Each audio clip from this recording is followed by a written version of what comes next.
Bueno, el proceso de reinicio forzado ocurre por varias cosas. Primero, porque no nos enciende el equipo. Segundo, porque se queda con la pantalla congelada o no trabaja de una u otra manera. Entonces, el equivalente a quitarle y ponerle la batería es presionando la tecla de volumen arriba, volumen abajo y encendido. En esa opción, volumen arriba, volumen abajo y encendido.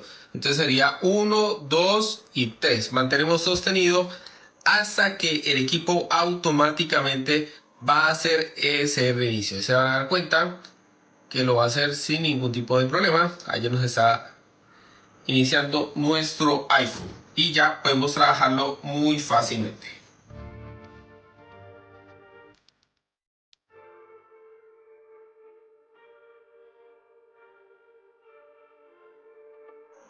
Allá quedó nuestro equipo funcionando sin ningún tipo de problema.